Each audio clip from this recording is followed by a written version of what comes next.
This why video is on the table of contents and the number of stories. So one of the fast ways to access and find things is through a good table of contents. Now, most people, when they get a Bible storybook that has multiple stories in it, they're used to the book having 10 or 15, maybe 20, sometimes 40 stories. There's a few out there that have like 100, but they're used to 25 or 30 stories. The David and Goliath, Daniel in the Lion's Den, Ruth, Esther, Easter, Christmas story, some of the major ones that are covered over and over and over. I had one church pastor tell me, he said, wait a minute. He said, you've got 400 stories from Genesis to Revelation? He's like, do you have those in the car? And I said, I didn't come here to sell you books. I just wanted to update you, show you what we've done. He goes, I understand, but we do family devotions in my home. And he said, our book has 40 stories in it. And he said, we've been over and over. He said, my kids are bored, my wife's bored. He said, I'm bored. He said, you're showing me 400 stories? He said, do you have those in the car? And I said, yes, sir. And he said, my checkbook's in the truck. And he took off out of his office, said, come on. And we went down to his truck. 6 months later, he saw me, and he's like, hey, Ransom. He said, we're using those books. And that's always music to my ear.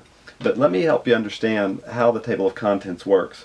It's arranged biblically, Genesis to Revelation, with the exception of the Gospels.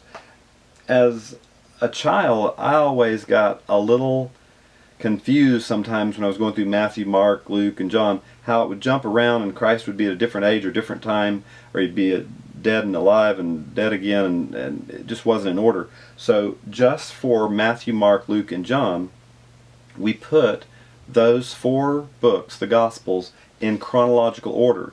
So the first story is not Matthew chapter 1, it's Luke 1, and the story of Elizabeth and Zacharias, the announcement of the birth of John the Baptist. Now, once you get through the Gospels, it goes back into biblical order, Acts to Revelation.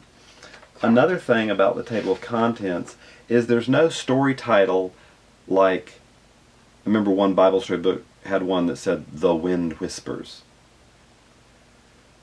Like, what is that about?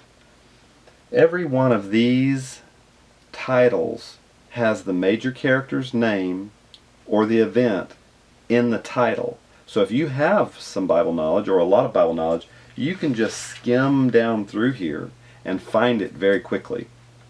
Another thing we did, because we want people to use their Bible, we want people to go to the Bible, we gave the scriptural reference for every single story.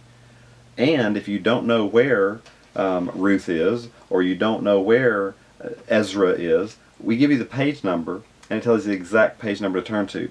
Now, volume 1 that I'm holding has the whole table of contents for all 3 volumes.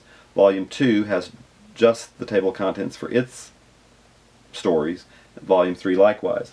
This volume 1 I am holding goes from Genesis chapter 1 all the way through to 1 Samuel chapter 3. Volume 2 in the set here picks up at 1 Samuel chapter 4 and goes on into the New Testament. And then volume 3 finishes off all the rest of the stories in the New Testament. But the table of contents, the idea when we first started was to have 365 stories. So a family could have a story a day, have a devotional a day. When we finished, I said, count the stories. And we counted them, and there was exactly 400. We didn't plan it that way, just when we finished, and I said, count them. We did, and there were 400 stories. So 334 of them are on the 2-page spread, as I've described before. There were the 66 stories that there was no artwork for. Like, they're so rarely told that there's no artwork for, and I've already explained in the previous video, but we put those in on that scroll format because we felt like the message was important and we didn't want to leave them out. So we put those in on the scroll format to give it also that aged look. But 400 stories, it doesn't get boring. There's many ways to go over them.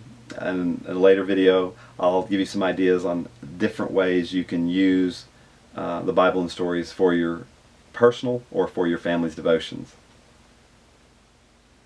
Be sure to share this video with your friends and look us up for the next Why video on our YouTube channel.